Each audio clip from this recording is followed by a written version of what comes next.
All right.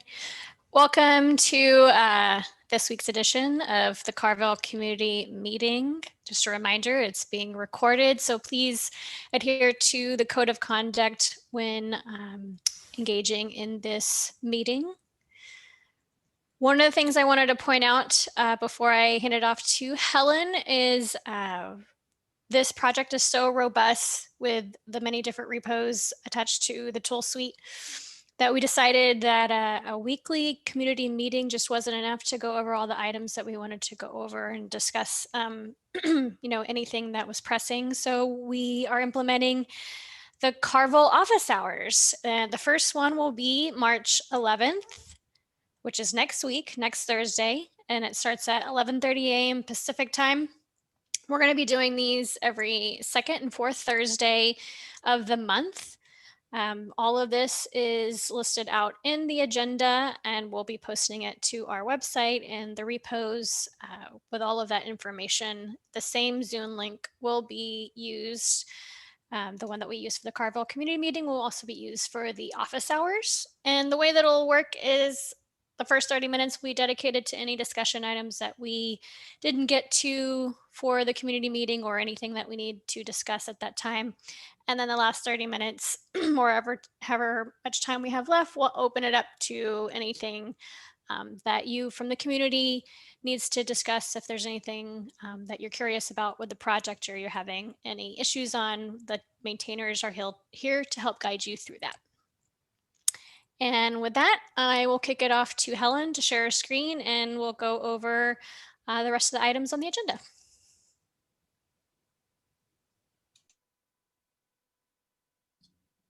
Cool. So what you're looking at is the Carnival Roadmap for the next month or two, as you can. So for March and April, and as you can see, I've kind of grayed out the April part because roadmaps for the future types of work is still being fleshed out. And as we go, we would learn more of what we'll be planning what we'll be delivering in April. So just wanted to call that out. So you see March and April, and then we have some of our tools highlighted on the left: YTT, image package, CAP, K-build, and kapp-controller. And also wanted to provide a disclaimer there. We also have a lot of other experimental tools that you might be aware of, such as KWT, Terraform Provider, or vendor and such. The reason why you're not seeing them is not because it's not because we don't care about them. It's because within our bandwidth, within our capacity, there are some of the things that we prioritize. But please, if you have need improvements or defect fixes that you would like for other tools that are not reflected on this, please communicate that through Kubernetes Slack, or you can feature vote on GitHub issues by adding thumbs up or various emojis. Then we would take that input and prioritize them accordingly. So don't read this as, oh, we forgot about all the other tools. So I wanted to call that out first. So the way it's kind of also represented here, as you can see, some are, some boxes are filled with colors and some boxes are just outlined. So the boxes that are filled, like this one, for example, YTT schema type checking, these are actively being developed at the moment. So those are delivery work or development work, versus outlined items are things that we are working on, coming up with the solutions for it, designing of it, or even trying to understand the problem space better. So we're kind of distinguishing that here. So our team does that dual agile track work where we're doing both delivery and discovery at the same time. And that's why you see those all kind of represented here. And we wanted to be transparent on, not just what we're building day to day, week by week, but what we are also thinking of building in the future. So some of these items that we are doing discovery work on will come in the future delivery work. So yeah, with those kind of like things shared for YTT, currently we're actively working on the type checking piece. So it's currently noted as experimental tool. So our goal is to remove that experimental tool flag and making sure the schema work is solid, that you can use it for your production, not just as an experiment. So that's what we're working on. And then in parallel, the discovery work, what we're doing is abstracting away data values. What I mean by that is for users of kapp-controller who are managing their packaging, that they don't need to know under the hood of kapp-controller, it's using YTT for schema validation, because technically it could be any other tool that does schema validation. So that's something that we're gonna start trying to understand that problem space more, and then coming up with a solution. So we will also push out those design docs to y'all as well, so that you can also provide feedback if there's any. So that discovery work we're gonna work on, and after that, we'll continue to do more discovery work on YTT schema work. How can we generate open API compatible schema from YTT schema is the next track of discovery work we'll be doing. Last week, we already kicked off this discovery work. So this is a docs improvement guides and adding guides and code examples to YTT. We've heard that YTT is hard to ramp up. It has a lot of good reference materials on what features are available, but maybe the next step of how to use those features might be lacking. So we heard y'all feedback, and we want to provide those how-to guidelines with providing code examples, so that ideally you could maybe just copy paste some of those and get started and coming up with the POCs, proof of concept, much easier.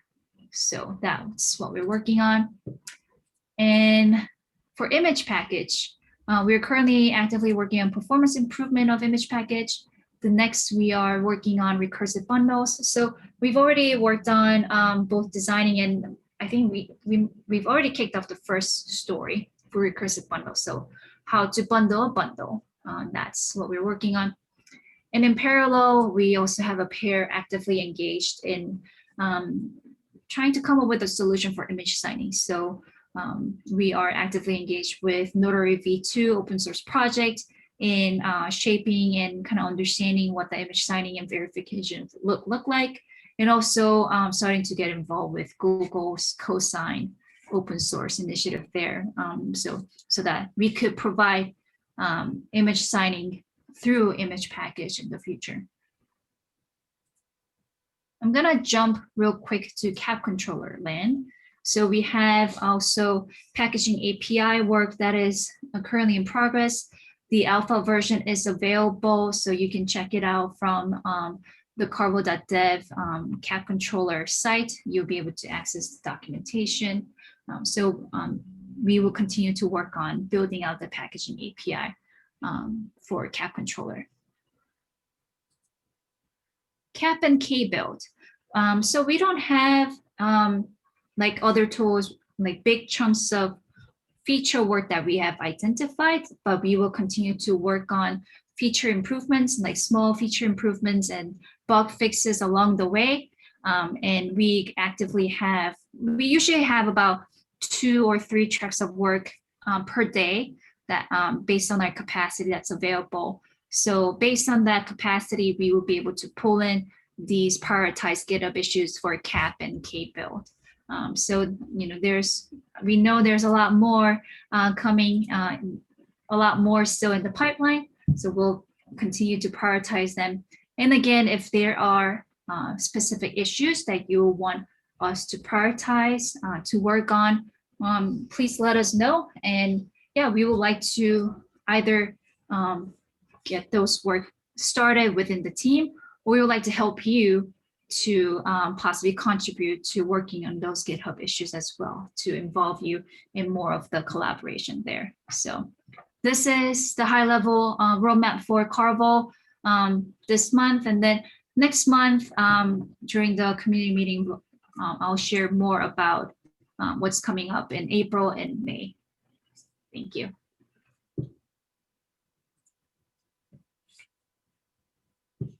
Awesome. Thank you, Helen.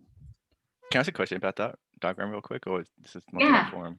Yeah. I'm just wondering, for the rectangles that are colored in, i.e. the ones that are signifying feature work that can be delivered, suppose there's a user, like, does it communicate when it's going to be released in a version? So if someone is really waiting for schema type checking, is this kind of communicating that mid-March there might be a YTT version that has schema type checking available to use? At least that's what we're aiming for. It's as any roadmap, it's there's room for change, but that is what we're aiming for. Okay, that's cool. Just wanted to clarify that. Thanks. Yeah, that's an also interesting. Sorry, ahead. go ahead, Nancy. Go ahead, John. Just to clarify, that one actually specific example, because there's a bunch of features that we're collecting under this a feature flag. So there's an experimental schema enable flag on YTT. Although that feature might be available, it might still be considered experimental as we work out the full set as well. So anyway, sorry, I wanted to add that clarification. Thanks, Nancy. Yeah, my question is just about the accessibility of the roadmap. Is it on GitHub or anywhere that the community can also view the roadmap? We will make it available. I think we'll decide what will be the best way for it to be accessible. Yeah. Okay, great. Not a secret, so. All right, great, thanks.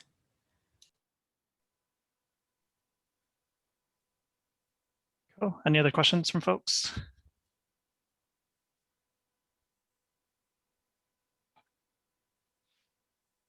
All right, let's dive into some stories then.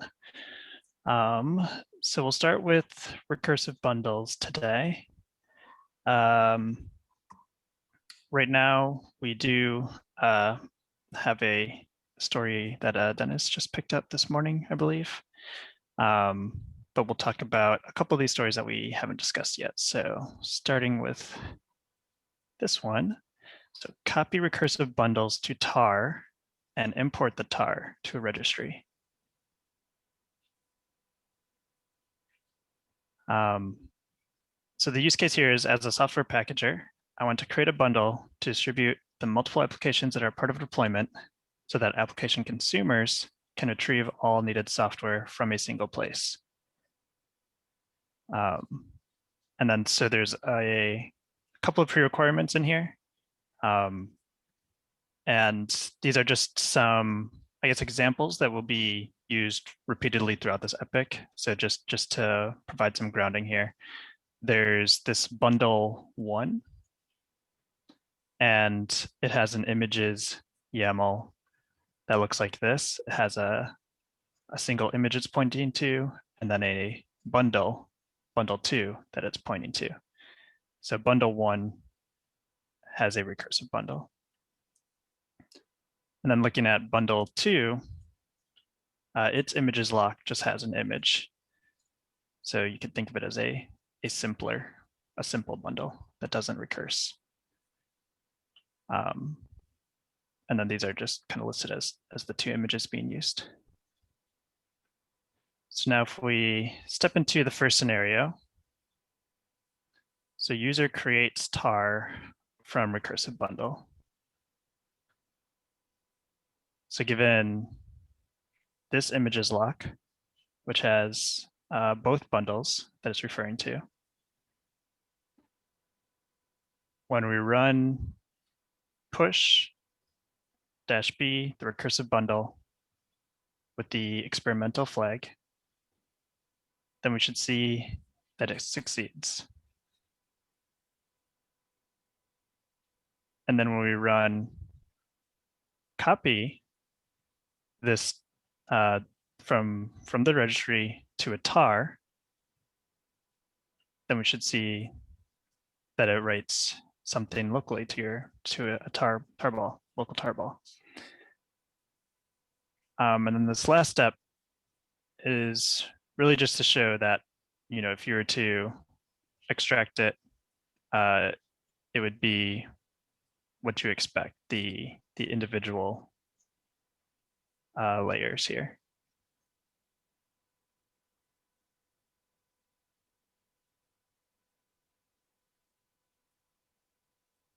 Are there any questions on this first scenario? I have a kind of fundamental question.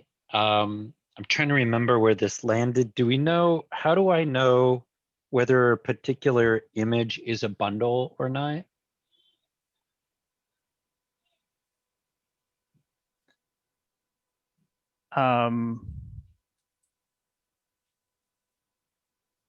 I think it will at a minimum have a certain structure to it, but Dennis, I see you reaching for your mic if you want to answer this. There is a structure. I believe there's an annotation or something we also stamp on these images as well. I mean, in this lock file? Oh, when we push it, I should say. So when we pull it, we can check the annotation that I guess it's in the manifest or it's on the image config. There's a labels section, and we have a key that signifies it's a bundle, but definitely also the directory structure inside is, if we have a .image package, or .bundle struct, I can't remember what it is, but this is also about bundles. Okay.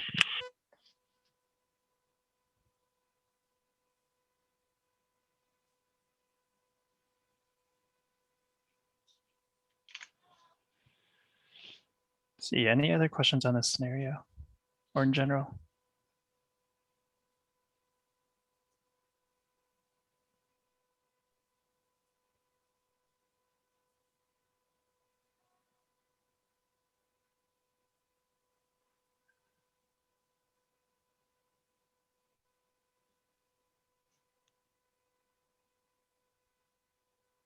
Okay, are we okay to go forward?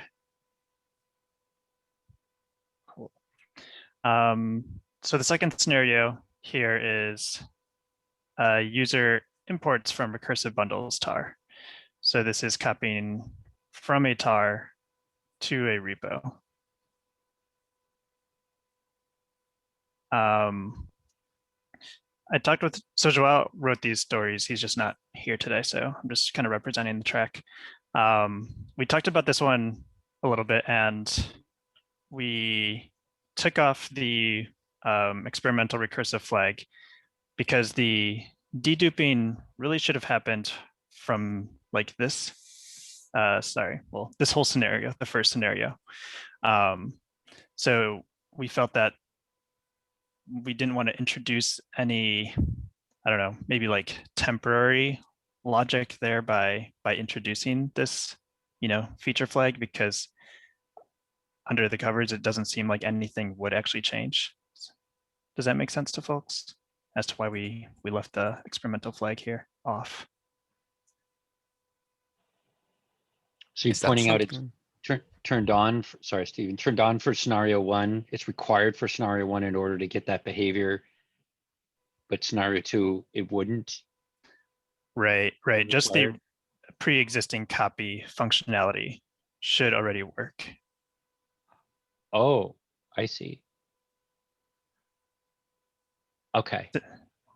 Got it. Okay. Do you have a question, Stephen? Yeah, I wanted to ask, can we get that noted down as part of the story? Because while I'm here, it all makes sense and I agree with it. And then I'll pick it up in a week and go, why doesn't this have that flag again?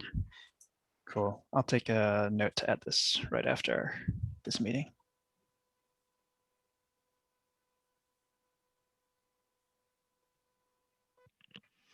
So what does it say on the right of this table? The text should basically, we get this for free, it sounds like. So like there's no changing in the output of anything. It's just almost a no-op scenario 2, we think.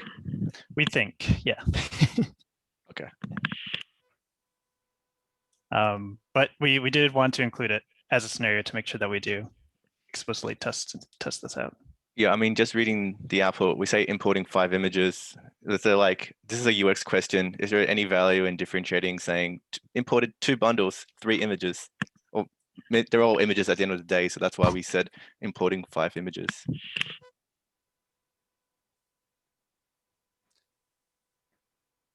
Yeah, I don't know. Any thoughts on there in general? I know I think we've just been staying consistent so far by saying images, but open to thoughts here.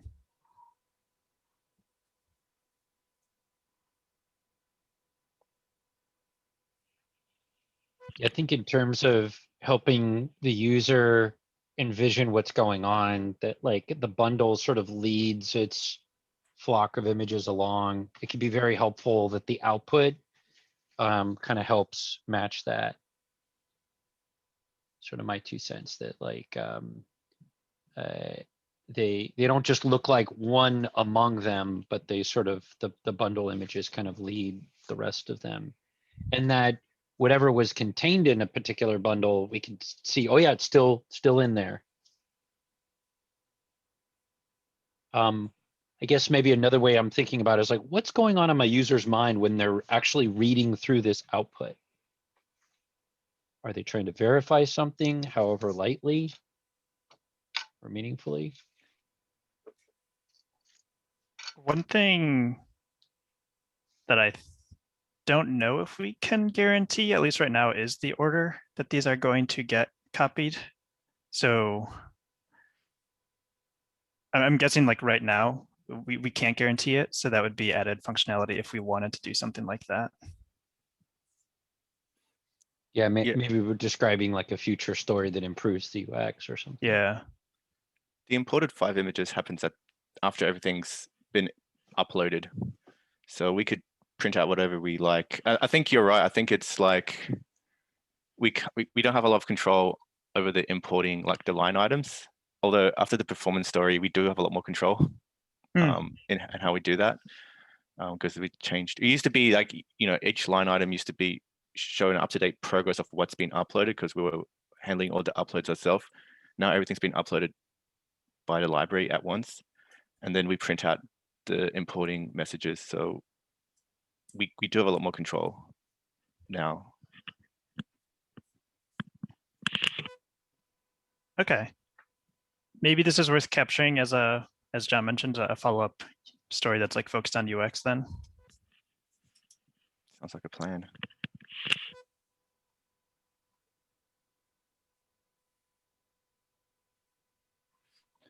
Okay, Cool. and then my head goes back to, but the point here is that whatever's in a tarball, whether it's a bundle or an image that just happens to be referenced by a bundle, it's still 5 images. And this is not expected to add any complexity whatsoever right now in the scope of the story. Okay.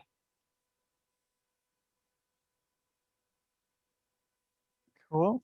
We'll move on to the third scenario, which is a failure case of not using the experimental flag on a recursive bundle. So if you were to try and push a recursive bundle, let's see. So down here, sorry, when you're copying the bundle, then we return this error.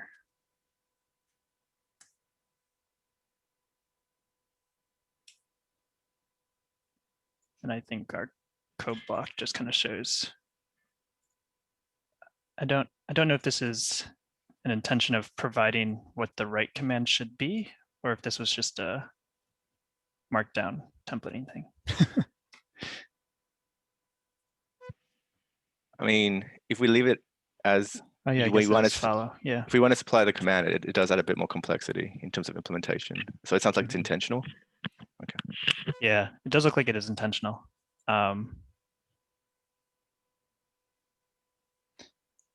Yeah, I don't know. Like, happy to hear feedback on, one way or the other.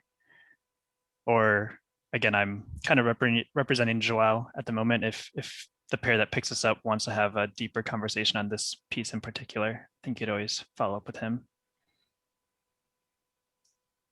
I feel like it's really friendly to do so, to say, I think what you meant to say was, and Mhm. everything. From like opportunity cost perspective, like it does add just a bit more to the story, and wondering if like perhaps we can get sufficient mileage, especially something where there's no parameters for the keyword arg. It's an additional flag, and we'd say include that. I up arrow, add in that additional flag and hit enter. Maybe that's not too terribly bad, but maybe in other cases in our tools, it might be helpful to like, oh yeah, this might take a little bit to calculate. Let me just show you what it probably would be, is even greater value for the user. So I'm proposing perhaps that we could consider this part, just mention the flag, say make sure you include this if this is what you want to do with your previous command.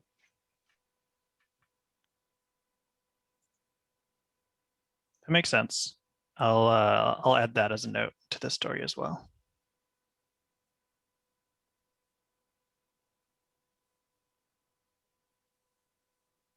Question I have is, I know the story that we talked about last week, which was pushing and pulling recursive bundles. We used the flag -- recursive. I wonder, like, is there a reason why we're not using the same flag here as the previous story?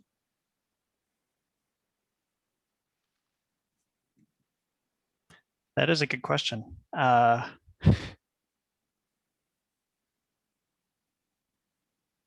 would think Yeah. it's the same, but I don't know. Should the scenario examples also have a dash recursive flag, or are they? I feel like they're just missing them. Correct. Like, you know, scenario 1, when I run image package push, I don't see a -r flag, or the dash recursive, or is that the experimental one? Yeah, I wonder if we just have an inconsistency in the name of the flag. No, I think these are meant to be two different things. The -r genuinely means do this recursively.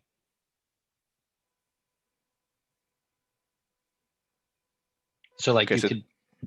so this Oh. command is missing the dash recursive flag. Then it sounds Well, like. I actually I can't speak for Joao. I don't know if he was intending it for actually to mean that, because I know at the end we want to have the ability to say I don't want a recursive operation for some reason, if it's like for bandwidth or whatnot.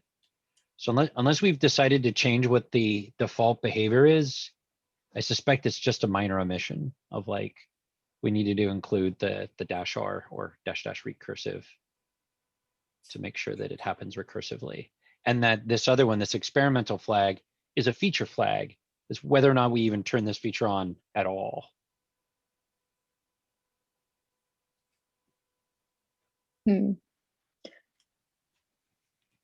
I'm not sure how you could use the recursive flag without this experimental recursive bundle flag. It would Seems be like an they'd error. have to go together. Yeah. Like at first you have to keep them together, and it's just like this like really long command line. You're using an alpha feature, I think is the signal there. That's how I was thinking about it. Yeah, so back to Carrie's question then, like, should the copy command also have that -- recursive flag? I think, I mean, if you don't have it, what does it mean to, I guess you don't recurse down through all the bundles and you just miss some of the layers. That seems like not what the user intended most of the time. So maybe it's omitted intentionally. You always want to recurse bundles when you copy to a tar.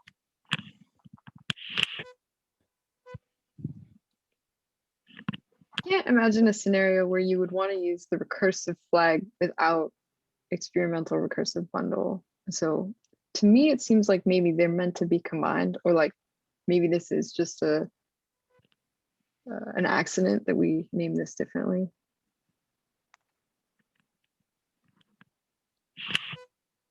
Maybe it's just something we need to check in with Joao. Yeah, we'll clarify that with Joao. I think he's back in tomorrow. But we'll certainly add that as a note to the story as well.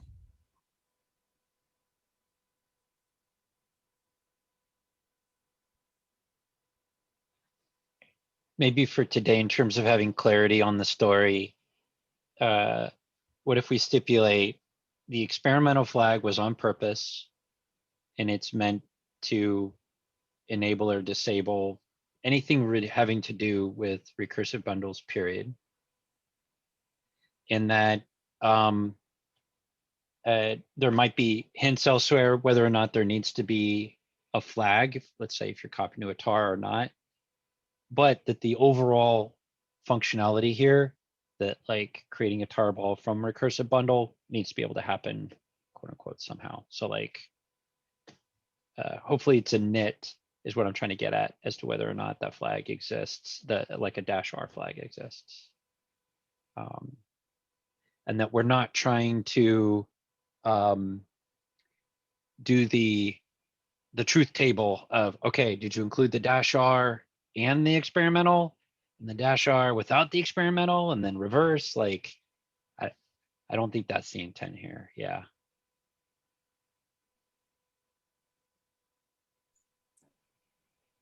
Sounds like a good assumption for today. Okay. Do folks feel ready to point the story? Just wanted to make sure I understood the last sentence in this thing, which was something about a note, making sure the layers get deduped. If you scroll down, yeah, that note.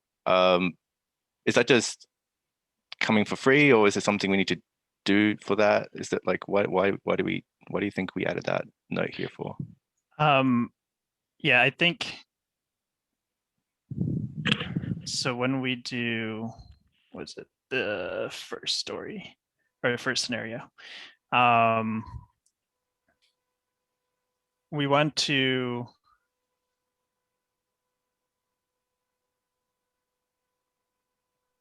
I guess ensure that like when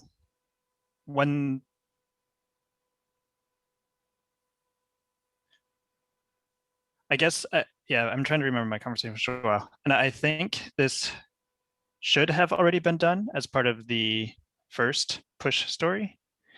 But I think the note is just to ensure, like, let's just again double check. So I think that's what that was about. Okay, basically to know what, make sure, like, I don't think it's even possible, I mean, to have duplicate layers because the file names, are the content same. addressable. So, I guess you would just overwrite, worst case, the layers on top of each other, but they're going to be deduped in the tough or at the end of the day. And that's also fine. Okay, cool. Cool, good question. All right, should we throw points and see?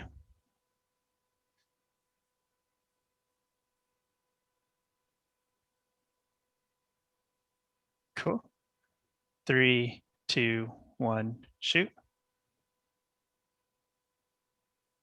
2s. Consensus 2s. Cool. Let's see, we'll keep going then. I think with the 3-pointer in flight and then a 2 after that, we're probably going to be okay for the week. Does that sound right with folks? Yeah, cool. Do we have a schema story to discuss? Looks like it. Oh yeah, we started talking about this last time. We didn't get all the way through. Right. Okay. So if we remember, we have schemas that are defined in our, what we call our root library or our base library, that base directory where your YTT files are at, and you can include a schema in that as well.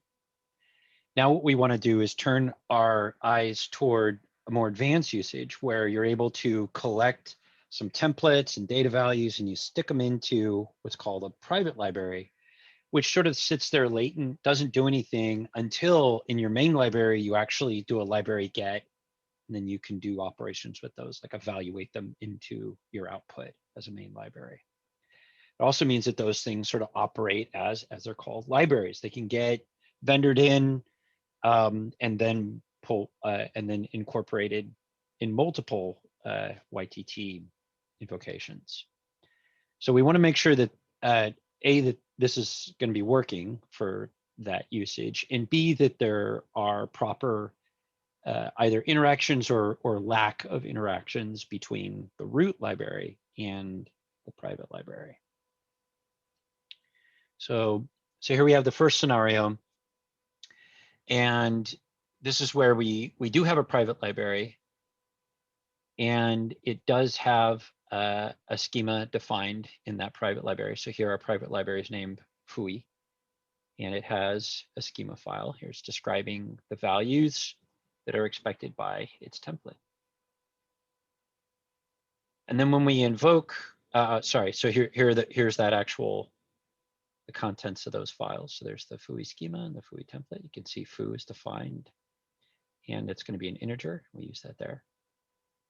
And then in our root library, we happen to have a values file here. Let's see. Sorry. So in our root library, all we're doing is we are loading up that FUI library. Set library get FUI. We're evaluating it. So now we've got a doc set that's been fully rendered. Now it's just YAML. And we're going to say, hey, take this document start and replace it with the contents of that evaluated library. That's what this line is doing. So if in effect, we're just invoking the private library. Then the other file that's sitting here in the root is this tricky little data values file. And it's tricky because it's a data values, but it's targeted declaratively to the private library. So here, this is an attempt to change the value of foo from the default 42, to 7. And in this scenario, we run this whole mess, then what we should get is just that net result, which is library foo evaluated with the value 7 and replaced at the root, and it gives us a single document that has foo that is 7. Any questions about this first scenario?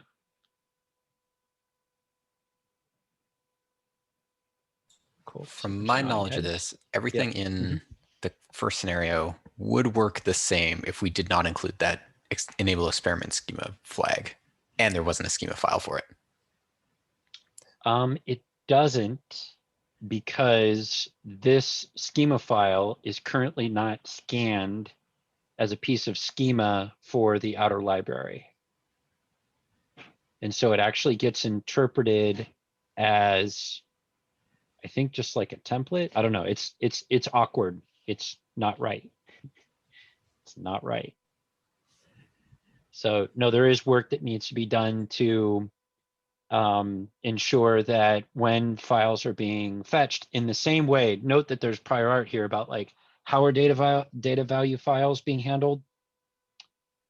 There probably is some when we think about that same code path for schema, there's probably some short circuiting somewhere where there is, where we say, okay, if you're loading up a private library, its schema is currently any schema. And we're not scanning for and executing that step of loading up schema, preparing it, and then applying it to the data values inside that library. Cool, great, good question, good point. Anything else on this first one? It's good to know this. The next one's going to build off of it. Okay, great. Thanks, Aaron. So good news, everything that you just saw is exactly the same with one change. So instead of that values file that was at the root of our library, instead of it having foo that is an integer, it's actually a string, which is the wrong type. But note, we're still targeting FUI with that value. And so when we go to run that pile of YTT stuff, we should actually get the corresponding schema diagnostic.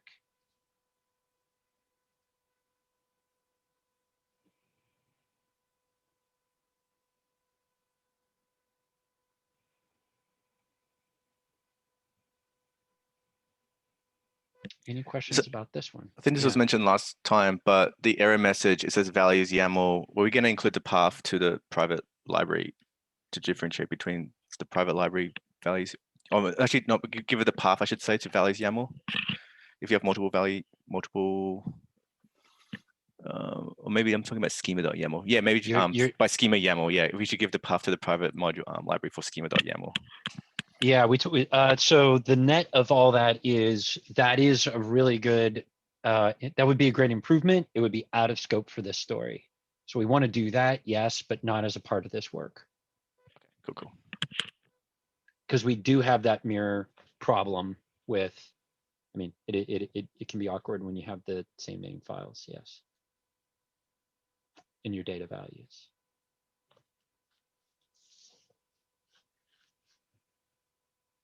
Okay, so far so good. Okay, so that whole thing, those first two scenarios were declaratively setting a data value. All right, so this next one, scenario 3, it's very similar, except now the difference is in our root, you'll notice there's no values.yaml file.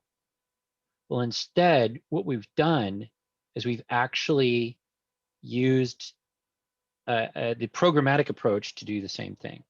So first, we defined a function. It's called dvs, data values, from root.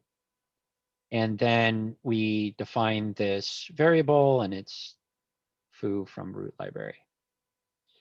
And I guess to keep things interesting, I'm gonna jump down to the schema here. I guess to keep things interesting, we decided to change the type to a string. So it's no longer think foo is now a string as defined by the schema. Okay, so coming back to that root YAML, it's the same business, library.getFui. Now here's where the interesting part is. Where above we just immediately evaluated. Now we're calling that through this Fluent interface, we're calling this with data values. And so what that does is it allows you to set the data values programmatically. This is effectively the exact same thing as what happened above from the YAML that you've set here. So it's a map of values. So we're actually passing in this foo and the string from root library directly in, and then evaluating, and then rendering out, replacing the contents of the root document. So here's your schema. It's apparently a string this time.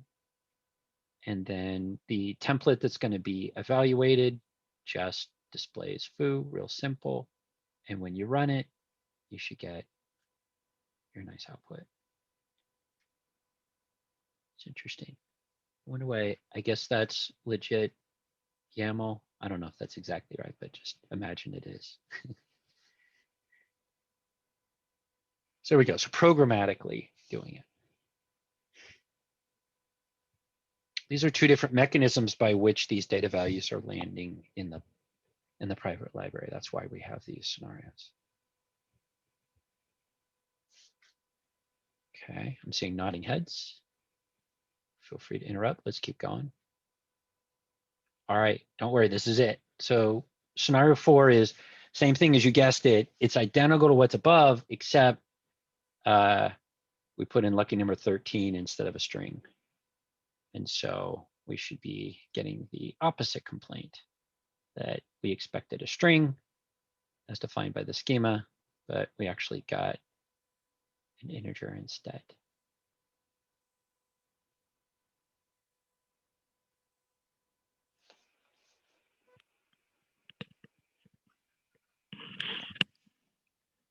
This question might not make any sense. I'm sorry, but like the error message when it says values.yaml, was there a values.yaml file in this?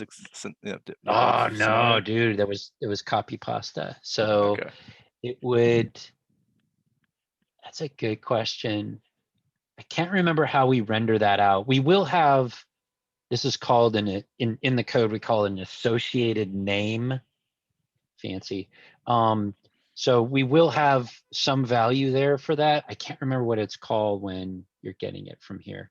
It might actually end up be from the root.yaml. That might be where that comes from. Okay. Maybe just update that when we do find out what it should say. Yeah, yeah. I mean, so the spirit here is that you get the corresponding schema error.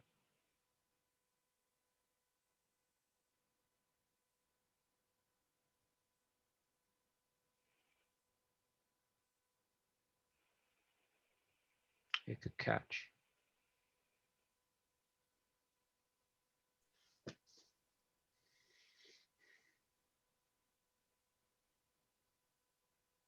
See any other questions from folks?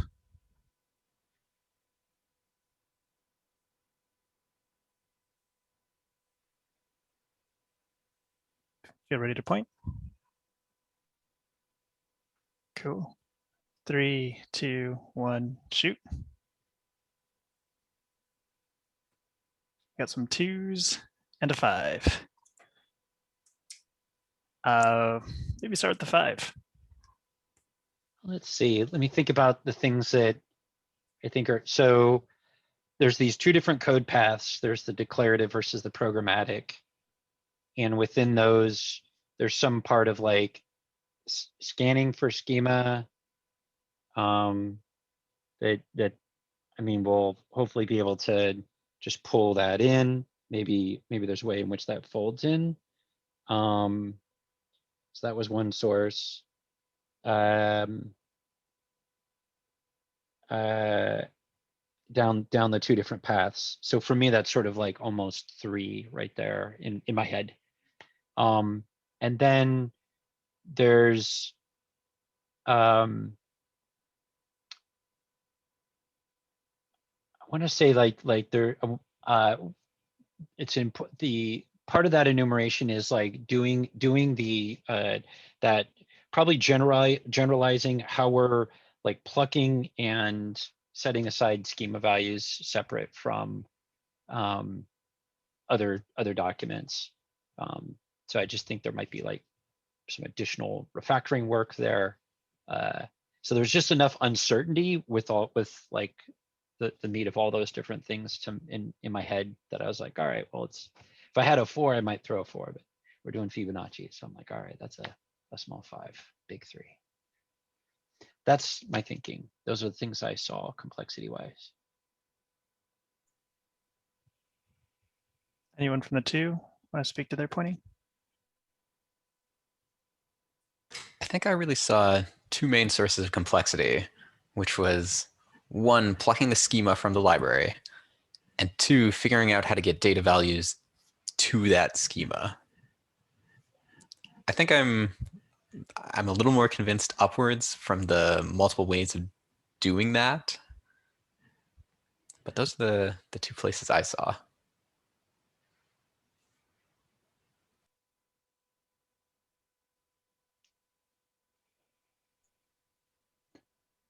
All right, how about we throw points once more? So pointing 3, 2, 1, shoot. So we got 3 3s and a 5. How about we go with majority of 3s? You okay coming down, John? But we have this recorded, so we can go back in time. The important part here is the conversation. Absolutely. So yeah, rough consensus is great. Cool. Let's see if we can fit in one more story, a kapp story. So hopefully you're not getting too much whiplash with all this context. But John, would you be able to speak to this one as well? Yeah. Yeah, so actually, I think if we gave folks just a minute to read through this, the narrative actually probably does a great job of summarizing. So let's just kind of check that out.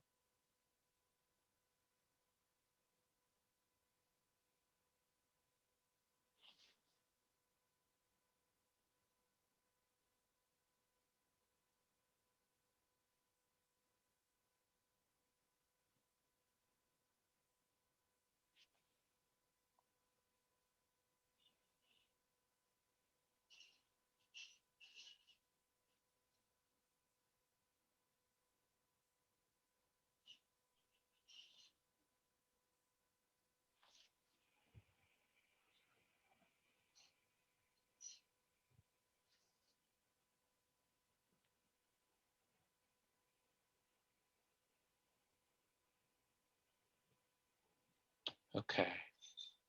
So boy, how timely was that Garrett gave us our boxes and lines on kapp, because now we can collectively talk about the DAG, about the diff DAG. And another way of like complementing this description is that, hey, there's this resource that's in the cluster, and the most obvious one is a CRD, where it's not in the pile of manifests. It got created by something else in the middle of the deployment, usually a controller. So I want to be able to tell CAP that will exist, but how to do that. So that's what this explore is about. And instead of just focusing on CRD, let's talk about, well, any resource that we might wait on that we know is going to be generated, that the author is going to know is generated by some machinery inside the cluster. So this gives us the ability to sort of point at a thing that we don't have the definition for that somebody else will generate for us. Nice. And then wait on that thing at the right moment. Whereas today, everything has to be inside those manifests. And we build up our DAG from what CAP builds up its DAG based off of all the resources that have been specified and given.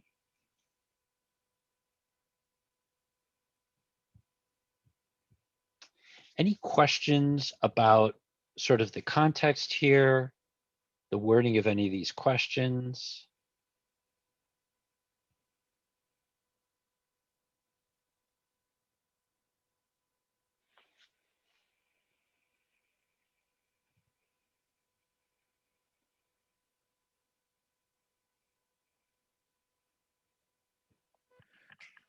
So I'm just going to assume that the work to just like this is clearly like something that we're lacking in CAP. Like, you know, we have change groups, we have those other kind of ways of grouping resources and having some sort of dependency using those potentially, but like that just doesn't cut it for these cases at least. And we want to explore a solution.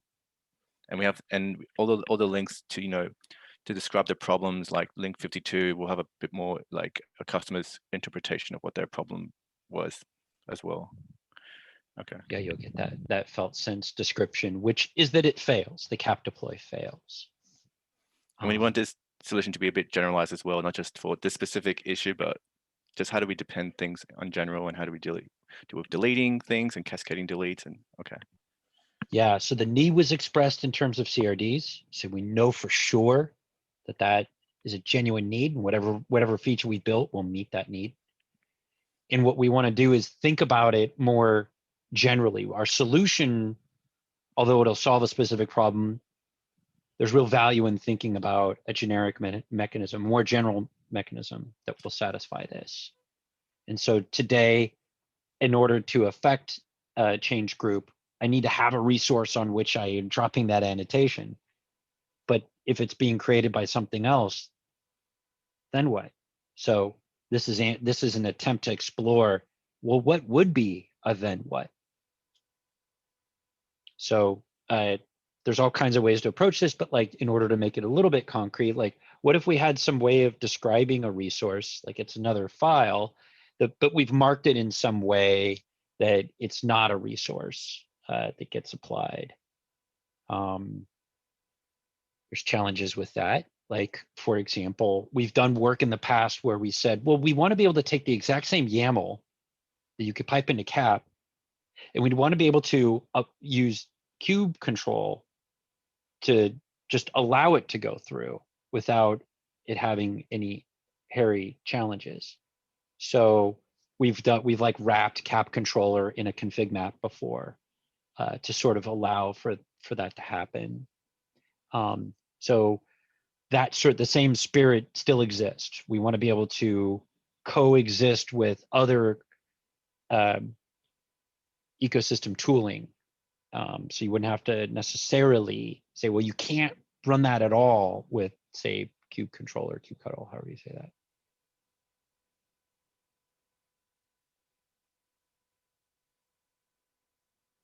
that. There's this described sort of like a suggestion of these outcomes. So like working on a proposal, getting conversation going. So there's people here that we could talk to who've reported issues, talk to folks who have mentioned, go back and say, hey, you know, there's an idea.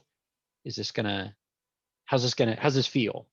How's this looking, kind of thing? And then synthesize that feedback.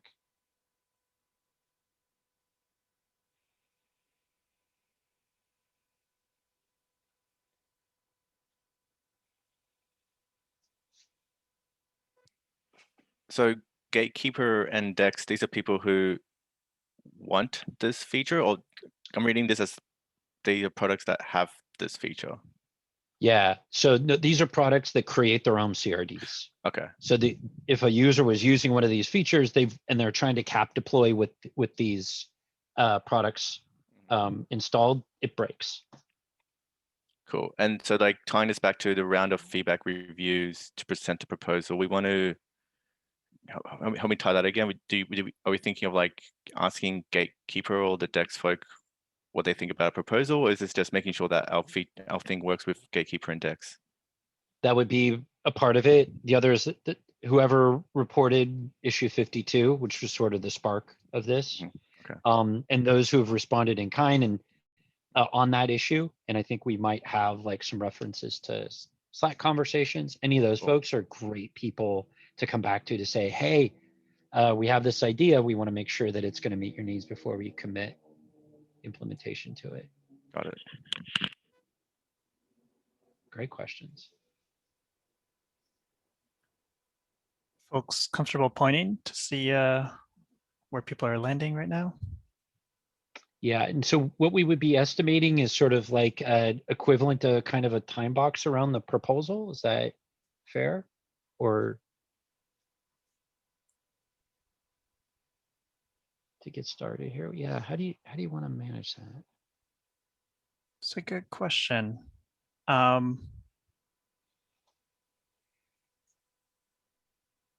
don't know. Is there a time box that seems reasonable?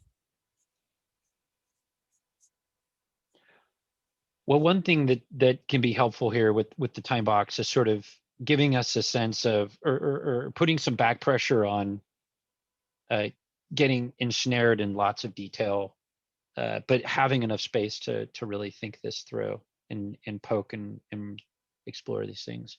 Also note that like many of us are aspiring to be reviewers in this code base. So that's some work to load up the design of what's there as well. So I'd want to incorporate that in the time box. I'm thinking like, I don't know, 3 days and then kind of checking in and not necessarily having a proposal necessarily written by that time, but like have a sense of direction at the very least. So I guess that would mean if we were trying to have a little bit more firmer time frame, it would be like 4 days.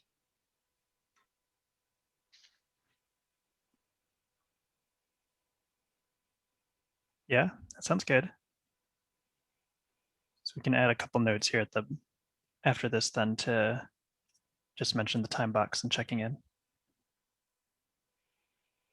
And anything like this, we'll want to lean on folks who are like any approvers of the tool, or you know, my job is to help support these things too. So it's not about going off in a corner and sliding pizza boxes under the door until an answer comes out, but like really having that space to have time to think things through. But lean on your teammates. Absolutely. Does it make sense to throw an estimate on this? Oh, you can't throw a 0. Oh, interesting. I have to create one. Oh, yeah. Are people okay with a 0? And we'll just add the note about a time box. Cool.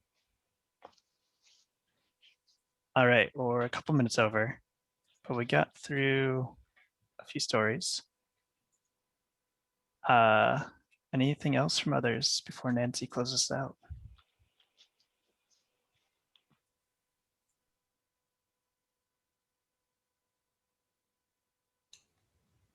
Okay, so thank you everyone for joining the community meeting today. We had some really great topics to go over. Looks like we didn't have any discussion items that we didn't have time for, but we will have another community meeting on Monday, which is March 8th.